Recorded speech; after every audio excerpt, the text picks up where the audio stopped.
My wife's insane behavior and how it changed us. Hello and welcome to everyone. But here we are, at a place where I never imagined I'd be in this position, where I'd be asking for help from complete strangers on the internet. Despite the fact that my wife and I have been married for 8 years, we had been together for 10 years prior to that.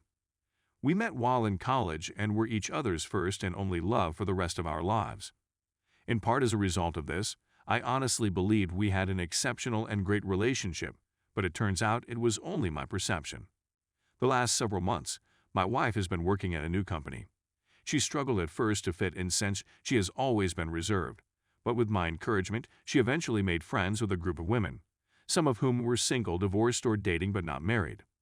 After a while, I was thrilled that she had found some new friends, but then she started going out with them for drinks, parties, and whatever else they had planned. As her change in behavior became more concerning, I sought to talk with her about it, but I didn't want to restrict her in any way since it was interfering with our connection in the bedroom.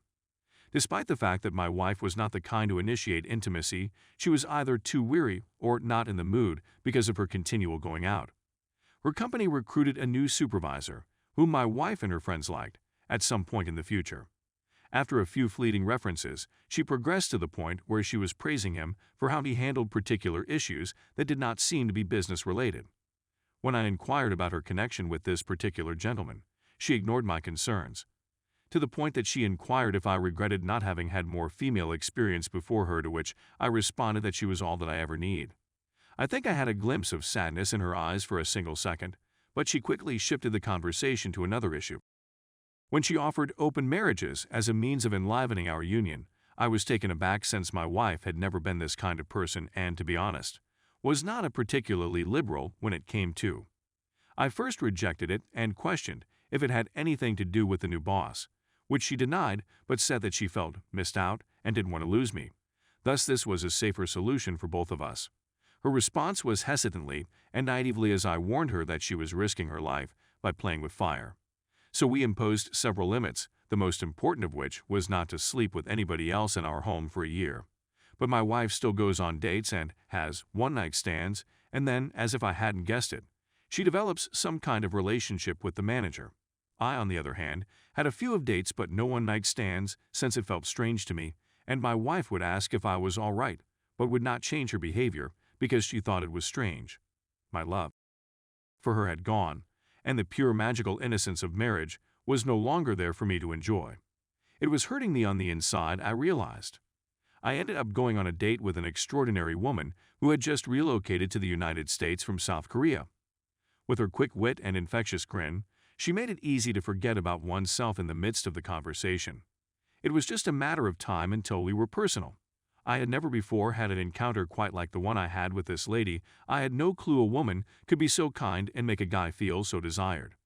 For the first few months, my wife thought it was adorable, but as the months went by, she began to distrust my relationship with my lover. In a flash, I pointed out that she had come up with the concept herself, and that she, too, was involved with the manager who was causing me concern. She maintained an eerie silence, as if she really wanted to say something but couldn't. She started coming home early to surprise me with dinner and to make the house extra clean, so she started dropping me off at work for lunch and started instigating closeness in the bedroom. She eventually stopped dropping me off at work. To be really honest, if it hadn't been for her deciding to open up our marriage, which I am equally responsible for agreeing to, I would have been overjoyed. The few times I did succumb to her advances were out of desperation and a desire to get it over with. There was a part of me that died for my wife, and I could tell she felt the same way. The response I got when I inquired about what had prompted the change in her, and what had changed, was that she wanted to demonstrate her affection for me and her contentment with me. I didn't want to, but I burst out laughing when I asked about her close-knit group of friends, her manager's partner, or her one-night stands with other men. She didn't respond that day, instead sobbing herself to sleep in her bedroom. When I get home the next day, she is already there waiting for me. We have reached an agreement to terminate the marriage, and she has said that the whole experience has been a horrible mistake, that she regrets everything, and that she wishes for us to be the focal point of our relationship once again. As I asked her to be honest with me and tell me what sparked all of this in the first place, she revealed that it was her group of friends who had planted the idea due to their numerous exploits, and when her manager came around, He was surprised to find that he supported her lifestyle and encouraged my wife to live without boundaries. As reported, it started as an emotional affair but only got when the marriage was canceled, according to the accounts. While like that makes it better. When she likened it to being drunk behind the wheel of a fast-moving vehicle, she said it was exciting and intoxicating, but the cost of her decision has become too great for her to bear. She understands now that she never needed a comparison, that what we had was really unique and special, but she still feels as if she was the one who ended our marriage and any chance of having a future with us together. I informed her that I may never see her as my wife again, which led her to break down in front of me and shed tears. All I could do was hold her in silence as she sobbed till she fell asleep in my arms on the couch. Despite the fact that she has resigned from her job and severed all ties with her friends and boss, and has even stated that she is willing to spend the rest of her life making amends and working herself to the bone in order to be considered a wife by me, I have not stopped communicating with her and have not stopped communicating with my lover. I'll be honest with you. My partner makes me feel like a man, as if I'm capable of facing the world in a manner that my wife hasn't done in a long time. The reality is that I'm completely at a loss for what to do in this situation at the moment. If at all possible, I would want to regain the unique experience, but my partner came to my aid when I was at my lowest point and virtually saved my life. Please be of service to me. Also, I failed to note that we have our first marital therapy session in a few hours, and I'm not sure how it will go at this point. Story 2. Why do cheaters want to stay together?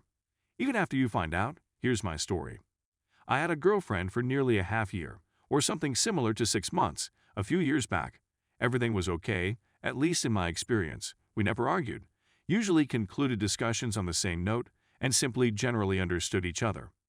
After a few months, I was admitted to the hospital on my own will.